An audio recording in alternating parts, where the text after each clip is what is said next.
सब लोग रेडी हैं?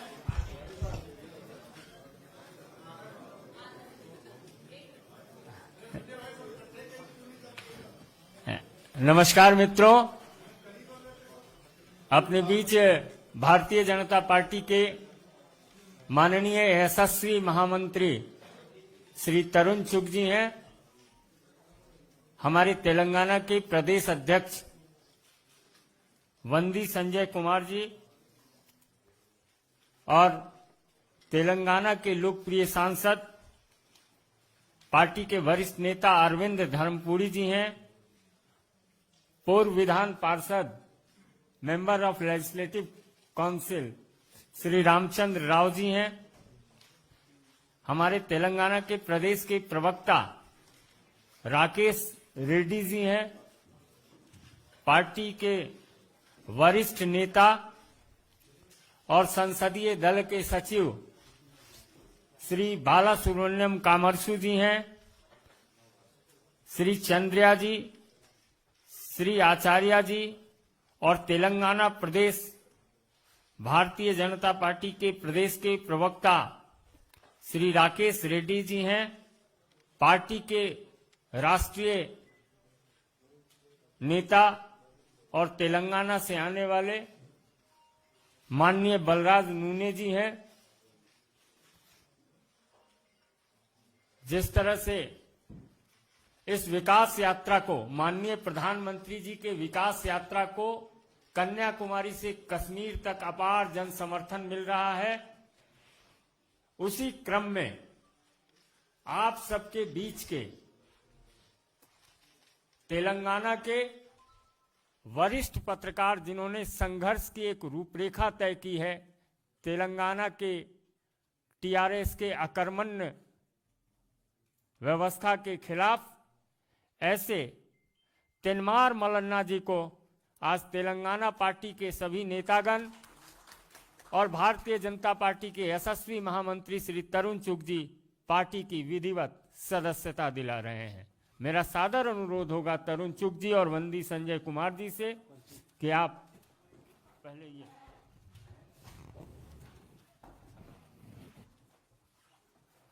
रामचंद्र जी कहाँ है ना? रामचंद्र जी के सामने लगा था चुनाव, मेरे पास आ गया।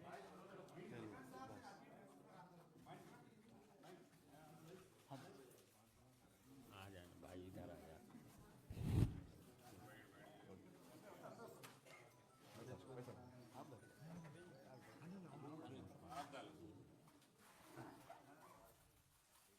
बहुत अच्छा, आगे बढ़ो, पकड़िए अपना अरविंद जी, चलो सब।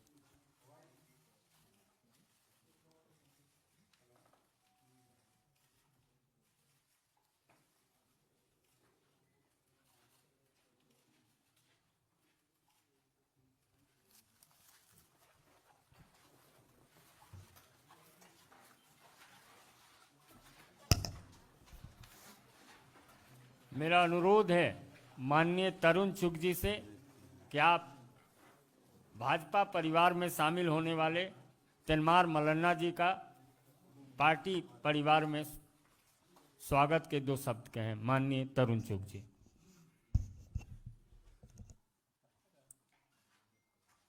आप सबके जैसे ही एक पत्रकार तेलंगाना के अंदर एक बहुत बड़ी आवाज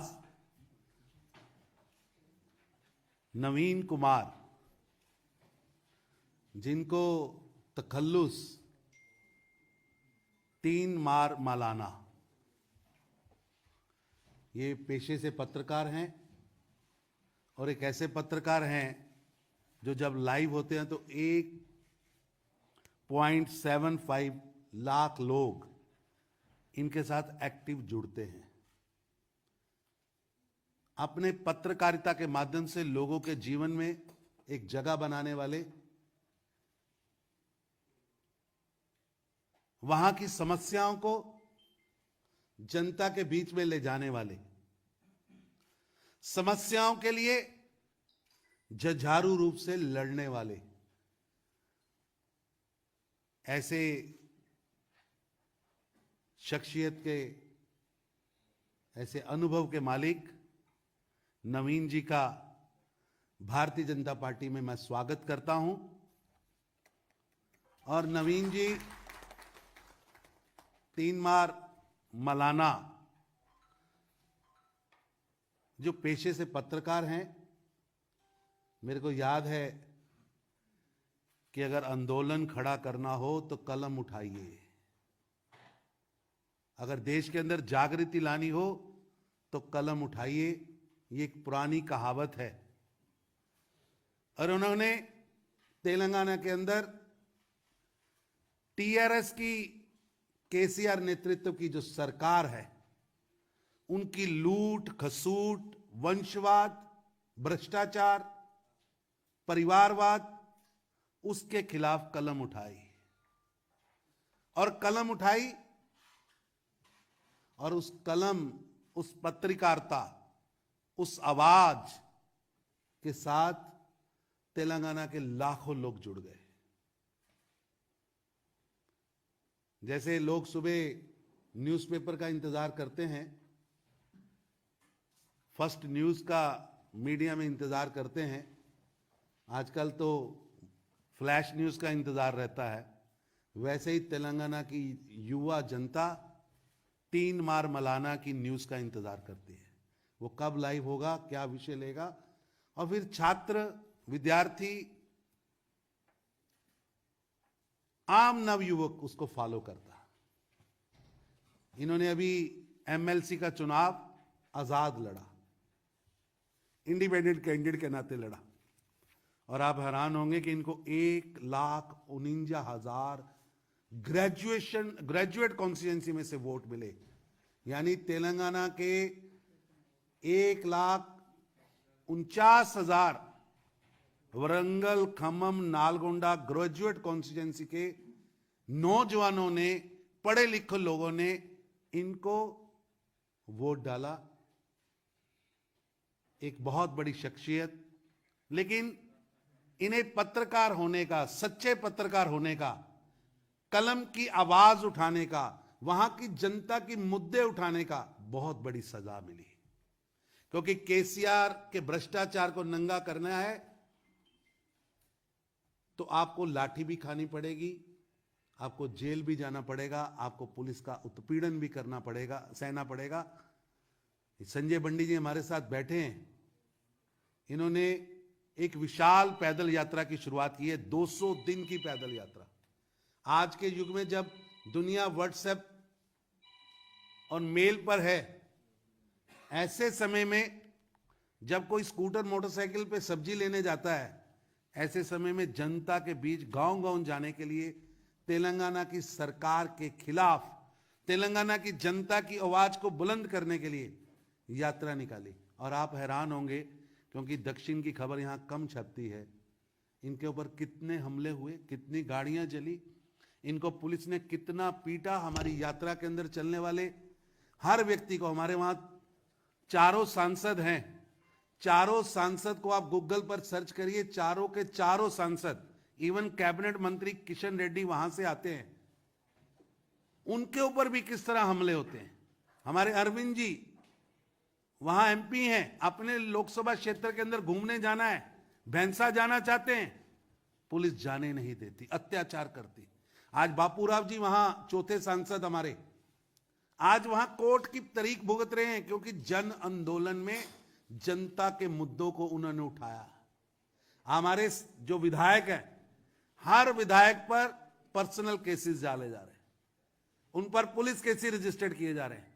आज नवीन कुमार उर्फ तीनमार मलाना का यहां शामिल होने के पीछे, आप सबके पास लाने के पीछे एक रीजन है कि तेलंगाना की सरकार के अत्याचार की आवाज दिल्ली तक पहुंचे।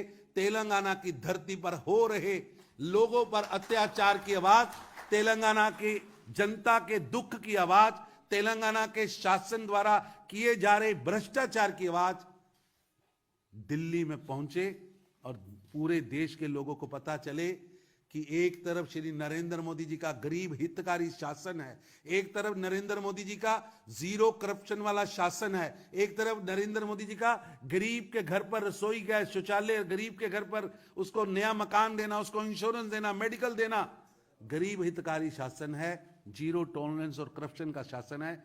और तेलंगाना के अंदर आज भी एक तानाशाह गद्दाफी की तरह तेलंगाना के लोकतंत्र को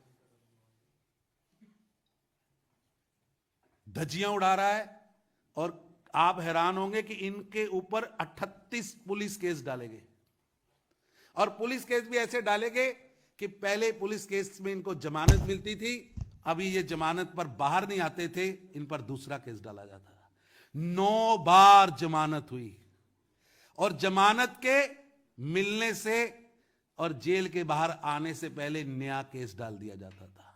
ये 3 बार मौलाना नवीन कुमार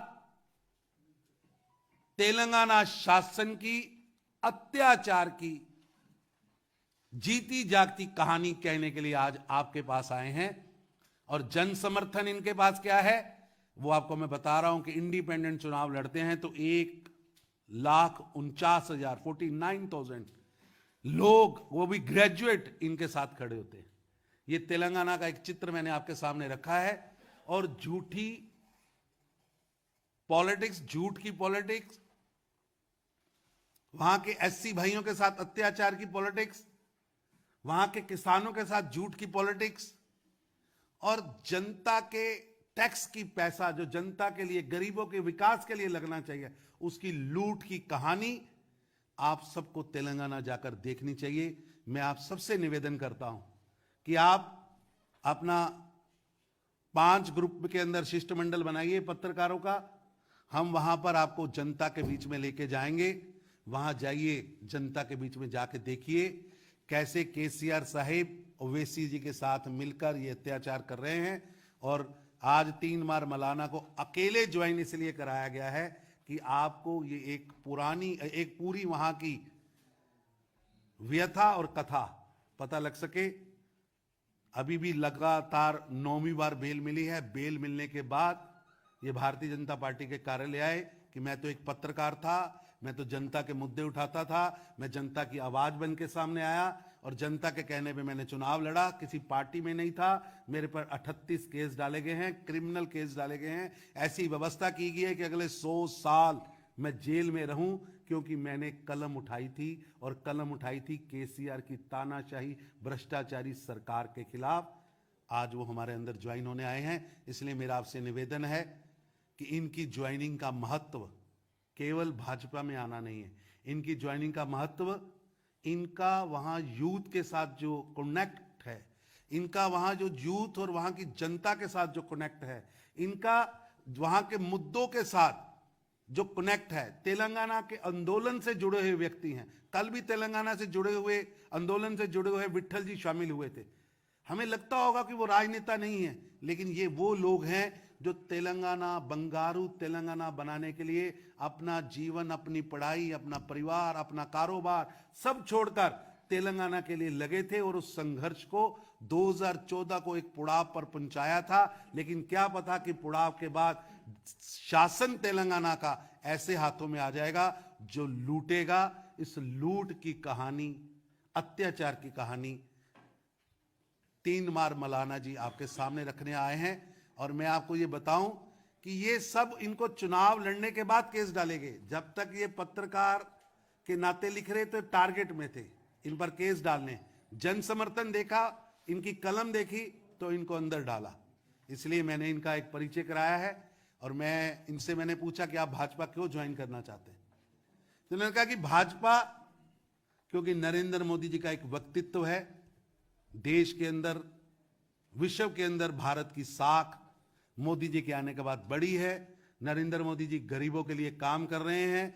नरेंद्र मोदी जी, मेरा जो मिशन एज ए पत्रकार मैंने शुरू किया था, जन समस्याओं को हल करने का, जीरो टॉलरेंस ऑन करप्शन का, उसको वो पूरा कर रहे हैं। इसलिए मैं नरेंद्र मोदी जी के साथ जुड़ना चाहता हूं। नरेंद्र मोदी जी की पार्टी भारतीय जनता पार्टी के साथ जुड़ना चाहता हूं।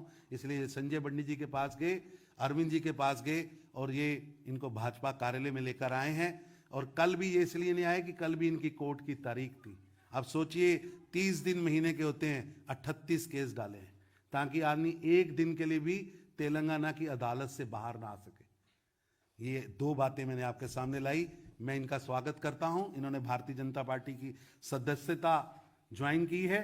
जो भारतीय जनता पार्टी ने तेलंगाना में एक आंदोलन शुरू किया है बंगारू तेलंगाना बनाने का, एक स्वच्छ तेलंगाना बनाने का, भ्रष्टाचार मुक्त तेलंगाना बनाने का, गरीबों के घर पे उजाला करने वाला तेलंगाना बनाने का, उसको संजय बंडी जी के नेतृत्व में भारतीय जनता पार्टी का हर कार्यकर्ता उस आंदोलन में शामिल है।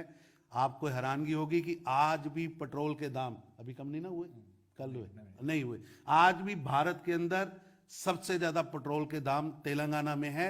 और तेलंगाना के मुख्यमंत्री जनता के मध्य आके कहते हैं नहीं कम करूंगा। इतनी तानाशाही। हुजूराबाद में चुनाव था, उनकी ही पार्टी के finance minister, health minister party छोड़ के भाजपा में आए। तानाशाही के कारण हमने टिकट दिया, चुनाव लड़े, तो उन्होंने वहां के लोगों की तुलना कुत्ते से की, जूती से की, और वहां की जनता ने उनकी तानाशाही को हराया है। मैं उसकी कथा आपके सामने लेके आया हूं, उसकी कहानी आपके सामने लेके आया हूं। मैं तीनमार मलाना जी का स्वागत करता हूं। वो भारतीय जनता पार्टी में आए हैं और भारतीय जनता पार्टी के आंदोलन में एक मुख्य भूमिका में काम करेंगे, ऐसा उन्होंने कहा है। जो मुद्दे हम वहां उठा रहे हैं, जो नरेंद्र मोदी जी की सोच के मुद्दे हैं, गरीबों के हित के मुद्दे हैं, वो उनके साथ जुड़ेंगे, ऐसा उन्होंने आज सदस्यता ज्वाइन करते समय अपने मन के उद्गार स्पष्ट किए हैं। मैं संजय मयूख जी से कहूंगा कि कार्रवाई को आगे करें।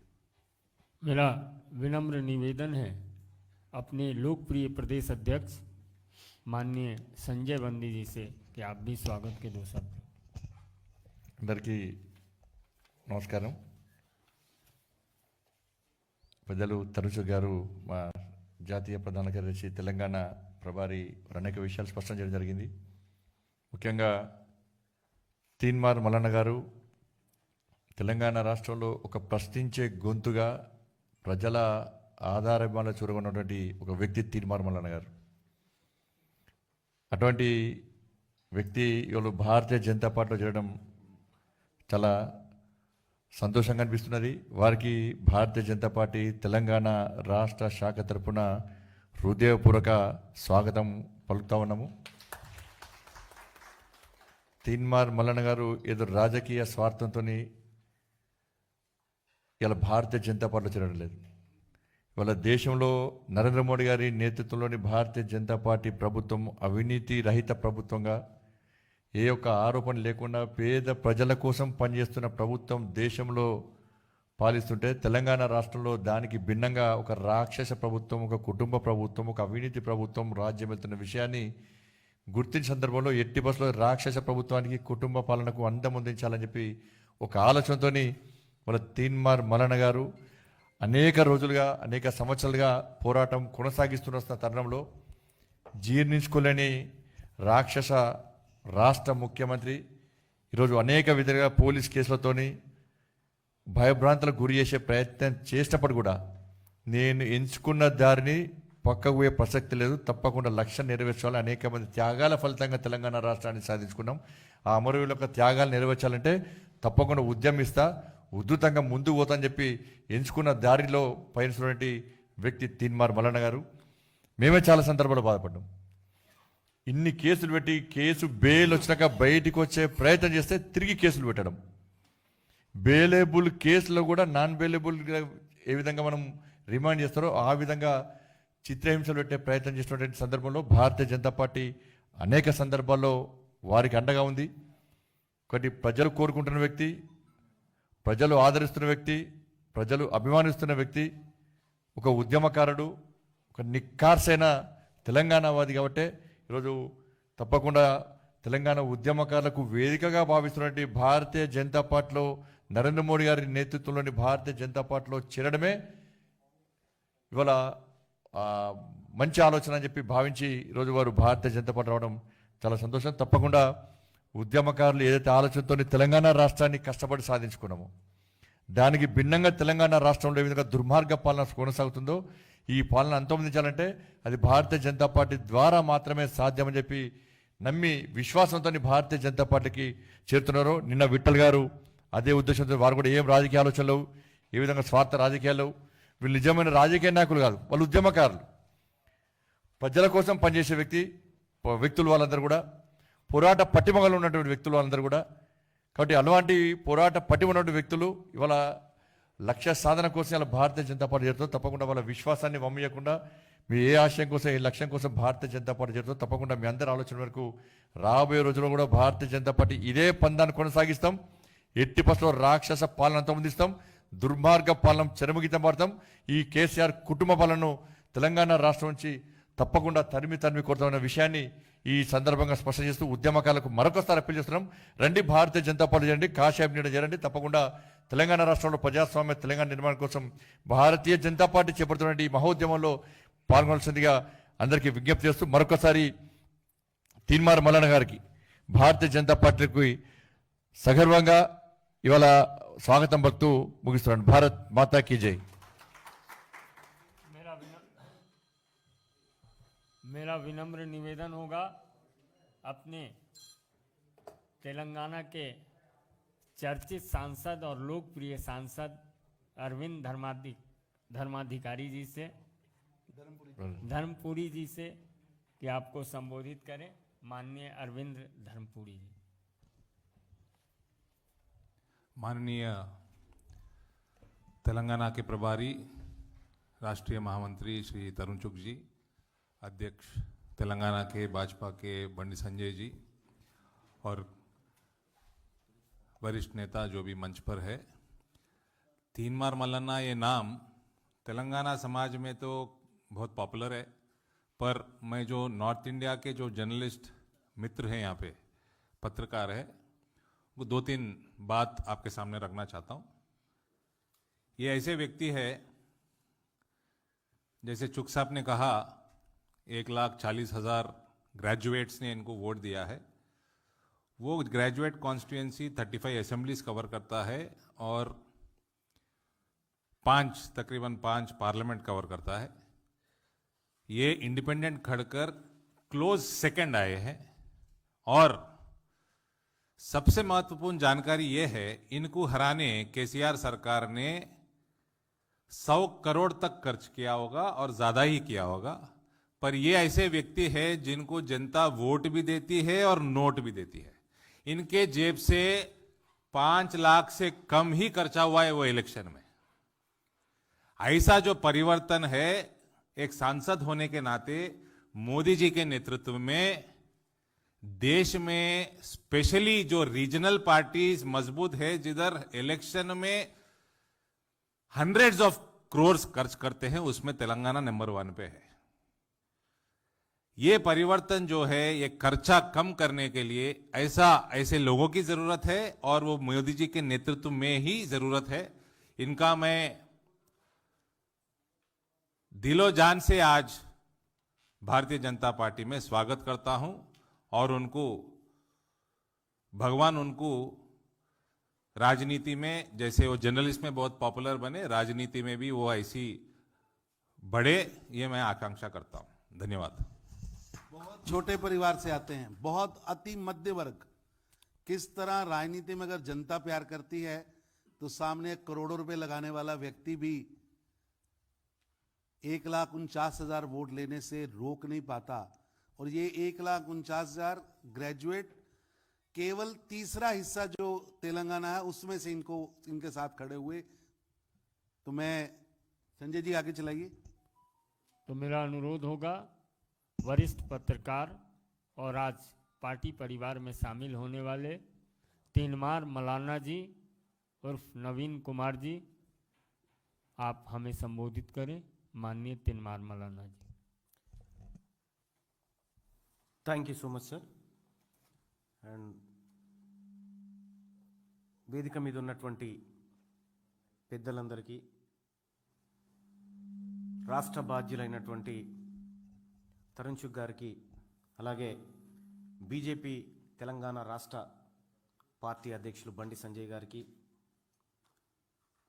నేను సొంత అన్నగా భావించేటువంటి ధర్మపురి అరవింద్ గారికి, అలాగే ఇక్కడ ఉన్నటువంటి పెద్దలందరికీ పేరు పేరున నమస్కారం తెలియజేస్తూ, ఏ కుటుంబం నుంచి అయితే వచ్చినో జర్నలిస్ట్ కుటుంబం నుంచి, ఆ కుటుంబం నుంచి వచ్చి ఇక్కడ కూర్చున్నా ఇక్కడ ఉన్నటువంటి పత్రికారులందరికీ, జర్నలిస్టులందరికీ పేరు పేరున మరొకసారి నమస్కారం తెలియజేసుకుంటూ, నా పేరు తీన్మార్ మల్లన్న. ఇది ప్రజలు పెట్టుకున్న పేరు. ఇది నాకు ఒక గురువు పెట్టినప్పటికీ ప్రజలు నన్ను తీన్మార్ మల్లన్నగా పిలుస్తారు. ఆ పేరే స్థిరపడిపోయింది. ठीक है सर, मैं थोड़ा कोशिश करता हूँ सर हिंदी में बात करने के लिए. ठीक है, ये सभ्यत्व तो दिए ना मेरा आवाज. ఇది నాకేదైతే ఇచ్చినారో ఈ సభ్యత్వం, भारतीय जनता पार्टी का सभ्यत्व मिला. अभी ये सभ्यत्व नहीं है. इसको क्या बोलते? ताड़ू ताड़ू रस्सी. ये 10-15 मीटर का रस्सी है. ये रस्सी से केसीआर फैमिली को अमरवीरला स्तूप है ना, उधर అమరవీరుల స్తూపం ఏదైతే ఉందో తెలంగాణలో, ఈ తాడుతోటి రాష్ట్రాన్ని దోచుకుంటున్నటువంటి కల్వకుంట్ల చంద్రశేఖరరావు, కల్వకుంట్ల కవిత, కల్వకుంట్ల రామారావు, హరీష్ రావు, వీళ్ళను ఈ తాడుతోని కట్టేయాలని చెప్పి ఇక్కడ దాకా వచ్చిన. నా జీవితంలో మూడు ముఖ్యమైనటువంటి అంశాలు. मैं ట్రాన్స్లేట్ करते हैं. I am not perfect in Hindi sir, just wait. तो उनका कहना है ये मेंबरशिप जो है बीजेपी का, ये इनके लिए मेंबरशिप नहीं है. ये 15 फीट का रस्सी है. रस्सी रोप रस्सी है, जिनसे जो भ्रष्टाचार फैमिली है, सरकार है, वो फैमिली मेंबर्स को हमारे पास असेंबली के सामने जो प्राण गवाए एजिटेशन में तेलंगाना के लिए, उनके लिए एक मॉन्यूमेंट, शहीद स्तूप बनाया गया है. ये रस्सी से वो सभी लोगों को जितने भी वायदे किए केसीआर ने, कुछ भी उसमें से इंप्लीमेंट नहीं हुआ. वो शहीद स्तूप को ये 15 मीटर रस्सी से केसीआर, केटीआर, कविता, हरीश राव, उनके जितने भी, और जो संतोष राव जो राज्यसभा में है, जो ये शहीदों के सैक्रिफाइस पे आज करोड़ों रुपए, हजारों करोड़ों रुपए कमा रहे हैं, उनको बांध दूंगा. ये इनका मामला, ये बोलना है. ये मेंबरशिप नहीं, ये रस्सी है. ఒక కట్టుడు మాత్రమే కాదు, అమరవీరుల తల్లిదండ్రులను పిలుచుకొచ్చి వాళ్ళ చేతికి ఈరగోలలు ఇచ్చి ఈ కట్టినోలని ఈపు బలగొట్టించే కార్యక్రమమే ఈ రసీదు. నాకు ఇది మామూలు రసీదు కాదు. ఇది నా జీవితంలో మీరు ఒకసారి చూస్తే, కేసీఆర్ ముఖ్యమంత్రి అయిన తర్వాత ఇతడు ప్రపంచంలోనే అత్యంత మోసకారి అని చెప్పి మొట్టమొదటిసారిగా చెప్పిన వాడిని నేను. తెలంగాణ రాష్ట్రంలో మీడియాను అణిచివేసి 100 కిలోమీటర్ల లోతు పాతి పెడతా అని చెప్పి ఏదైతే మాటలు చెప్పిండో కల్వకుంట్ల చంద్రశేఖరరావు, ఆ రోజే నిన్ను బాతి పెట్టే రోజు వస్తుంది అని చెప్పి నేను ప్రశ్నించడం ప్రారంభించిన. నేను ప్రశ్నించే నాడు నేను ఒక్కనున్నా. ఇవాళ లక్షలాది గొంతులు మాట్లాడగలుగుతున్నాయి, ప్రశ్నించగలుగుతున్నాయి అంటే మా వంతు ప్రయత్నంగా ప్రజలమైన మేము చేసుకున్నాం. ఇది ఒక దశ, ఇప్పటి వరకు జరిగిన దశ. రెండో దశ ప్రశ్నించడమే కాదు, పని చేయడం కూడా రెండో దశ. ఈ పని చేసే కార్యక్రమమే భారతీయ జనతా పార్టీ నుంచి. ఈ తాడు భారతీయ జనతా పార్టీ దగ్గర ఉంది కాబట్టి ఢిల్లీకి వచ్చి కూర్చున్నా. ఈ తాడు తీసుకొని వస్తా, బరాబర్ అమరవీరుల స్తూపానికి మీ కాందాన్నంతా గట్టేసి ఈరగోలలు ఇచ్చి, ఎవరైతే అమరవీరుల కుటుంబాలు ఉన్నాయో వాళ్ళకి ఇచ్చి వాళ్ళతో ఈ బలకు కొట్టిపిస్తా అని చెప్పి తెలియజేస్తా ఉన్నా. రెండో అంశం, 38 కేసులు పెట్టినావు. 38 కేసులు పెట్టి నువ్వు సాధించింది ఏందయ్యా అంటే ఏమీ లేదు. ఒక్క కేసులోనన్నా పోలీసోళ్ళే నా మీద కేసు పెడితే పోలీసోళ్ళు బయటికి పోయి కన్నీళ్లు పెట్టుకున్నారు. ఇంత మంచి నాయకుని మీద కేసులు పెడతా ఉన్నాం, మా తరఫున కూడా కొట్లాడేటువంటి నాయకుని మీద కూడా కేసులు పెడతా ఉన్నామని చెప్పి పోలీసు వాళ్ళు కన్నీళ్లు పెట్టుకున్నారు, జడ్జిలు మదన పడ్డారు. కానీ మా చేతిలో అధికారం ఉందన్నటువంటి ఒక అహంకారంతో అలా నువ్వు చేసినావు. ఏమైంది? హుజూరాబాద్ కాడ చూలే, హుజూరాబాద్ కాడ నీ ఈపు నువ్వే వలగొట్టుకున్నావు. హుజూరాబాదే కాదు, ఎక్కడ స్టార్ట్ అయినవో నువ్వు అక్కడికి తీసుకొచ్చి పెట్టే బాధ్యత మాది. నువ్వు ఏ 5 ఎకరాల కాడనైతే ప్రారంభమైనావో అక్కడికి తీసుకొస్తాం ఖచ్చితంగా. భారతీయ జనతా పార్టీ ద్వారా ఇంకా ప్రజల్లోకి ఎక్కువ పోయేటువంటి అవకాశం నాకు దొరికింది. రెండో కార్యక్రమం ఏదైతే జరుగుతూ ఉందో ఇది దిగ్విజయంగా కొనసాగుతుంది.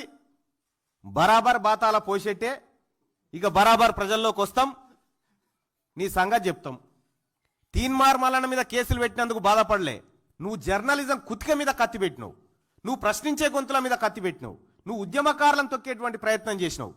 అందుకోసమే ఇవాళ సమాజం అంతా ఒకటైతా ఉన్నది. ఇవాళ సమాజంలోని ఉద్యమకారులంతా ఒకటైతా ఉన్నారు. నీకు మై హోమ్ సిమెంట్ తెచ్చి నీ రాజకీయ సమాధి కట్టకపోతే నన్ను అడుగు. Thank you so much. बहुत बहुत धन्यवाद। जी जी सर, तो ये फैमिली को जो है ये रस्सी से बांध कर तो सीटियां मारते हुए जो हंटर मिलते हैं हमारे पास थोड़े पोतराज, वो हंटर से कभी ओकेशनली वो होता है, वो हंटर से जो फैमिलीज है जिनके बच्चे गुजर गए तेलंगाना एजुटेशन में, वो फैमिली से ये फैमिली केसीआर के फैमिली को वो हंटर से मार पड़ेंगे। बहुत बहुत धन्यवाद।